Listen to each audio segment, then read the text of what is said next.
111-এর অন্যতম কুশীলব -2 ফর্মুলার জনক ও বিদেশি অপশক্তির দালাল মতিউর রহমান, যিনি দৈনিক প্রথম আলো পত্রিকার সম্পাদক। পত্রিকাটি মতিউর রহমান ব্যবহার করেছেন বাংলাদেশে ভারতের এজেন্ডা বাস্তবায়নে। প্রথম আলোকে মতিউর রহমান শুধু সংবাদ প্রচারের মাধ্যম হিসাবে ব্যবহার করেনি, ব্যবহার করেছেন বাংলাদেশে ভারতের মনস্তাত্ত্বিক বোধ প্রতিস্থাপনে।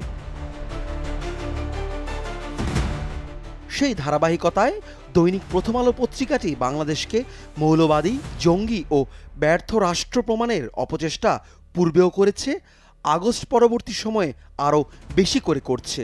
কারণ বিশ্বের কাছে বাংলাদেশকে ভারত যেভাবে উপস্থাপন করতে চায়, প্রথম আলো সেভাবেই কাজ করে। স্বৈরাচার আওয়ামী সরকারের কদাচিৎ সমালোচনা করলেও প্রথম আলো ছিল আওয়ামী তন্ত্রের সবচেয়ে বড় প্রচারক।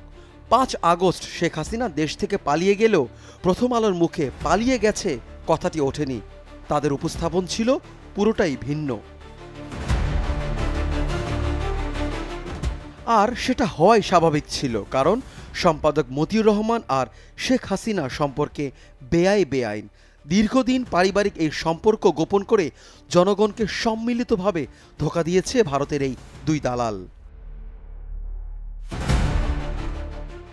শেখ হাসিনার আপন ফুফাতো বোনের নাম হাবিবা রহমান, তার মেয়ে সাইকা জামান আনিকা হচ্ছে মতিউর রহমানের ছেলে মাহমুদুর রহমান শাসার প্রথম স্ত্রী। এই সম্পর্কের জের ধরেই ভারত আর প্রথম আলোকে এক করেছেন স্বৈরাচার শেখ হাসিনা। চলুন একটি ছন্দ মিলাই।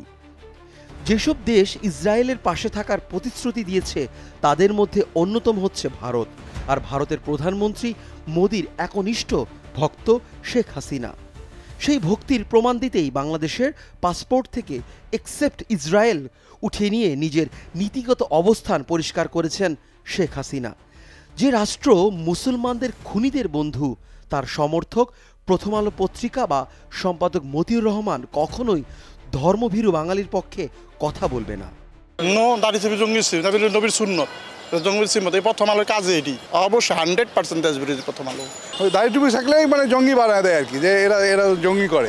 তারা ধর্মীয় শিক্ষা ও মুসলিম জনগোষ্ঠীকে মন্দভাবে চিত্রায়িত করতে প্রতিষ্ঠা লগ্ন থেকে সক্রিয় ভূমিকা পালন করে যাচ্ছে। জঙ্গি, রাজাকারের ট্যাগ লাগিয়ে কলঙ্কিত করেছে দ্বীনি শিক্ষা বিস্তারের সতিকাকার মাদ্রাসা শিক্ষা ব্যবস্থাকে। বিদেশি এনজিওগুলোর ইসলাম ও দেশ বিরোধী এজেন্ডা বাস্তবায়নে প্রথম আলো কাজ করেছে প্রতিনিয়ত। আর এসব কিছু হয়েছে প্রথম আলোর প্রভু ভারতের ইশারায়। 86টা মন্দির ভাঙার কথা বলছে, সর্ববই মিথ্যা। ঘরে তালা বন্ধ করে দিয়া বলে বেরিয়ে আসেন জঙ্গিদেরকে। আসলে মূলত ওনারা নিজেরাই তালা মাইরা রাখতেন। আমরা বলবো যে প্রথম আলো অতিরঞ্জিত করে মুসলমানদের বিপক্ষে চলে গেছে। প্রথম আলো যে ভারতের বাংলাদেশি এজেন্ট, তার একটি সাম্প্রতিক আলামত দেখায়। চট্টগ্রামে আইন শৃঙ্খলা রক্ষাকারী বাহিনীর সঙ্গে চিন্ময় অনুসারীদের সংঘর্ষ, আইনজীবীকে হত্যা। এই শিরোনাম দেখে কি বোঝার উপায় আছে ইসকন অনুসারীদের হাতে আইনজীবী সাইফুল ইসলাম খুন হয়েছেন? না, নেই। এমনকি বিস্তারিত সংবাদেও সেই কথা তোলেনি প্রথম আলো, কারণ তারা চায় না তাদের প্রভুদের সংগঠনের নাম প্রকাশ্যে আসুক। এদিকে এই ইসকনের পূর্ণ সমর্থন রয়েছে শেখ হাসিনার প্রতি। বাংলাদেশের পবিত্র মাটিতে শেখ হাসিনার মতো খুনিকে ফিরিয়ে আনতে ভারতের হয়ে মাঠে কাজ করছে ইসকন, আর তাদের মুখপাত্র হয়ে নিজেদের সঁপে দিয়েছে প্রথম আলো। ইসকন যে আন্দোলন করছে বাংলাদেশ সরকারের বিরুদ্ধে নয়, ইসকন যে আন্দোলন করছে শেখ হাসিনার সরকারকে শক্তিশালী করার জন্য। শুধু তাই নয়, 5 আগস্ট পরবর্তী সময়ে ভারত বাংলাদেশকে নিয়ে একের পর এক মিথ্যা তথ্য প্রচার করেই যাচ্ছে। বাংলাদেশে ধর্মীয় উগ্রবাদ ছড়িয়ে দেওয়াই তাদের উদ্দেশ্য। কিন্তু বাংলাদেশের একটি প্রথম সারির পত্রিকা হয়েও প্রথম আলো বা সম্পাদক মতিউর রহমান এর বিরুদ্ধে কোনো পদক্ষেপ নেয়নি।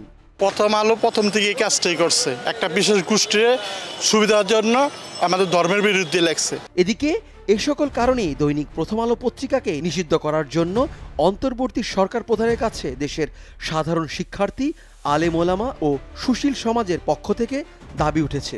দাবি অনাদায়ে ইসলাম ও দেশ রক্ষায় তারা প্রথম আলোর বিরুদ্ধে আন্দোলন করতে বাধ্য হবে।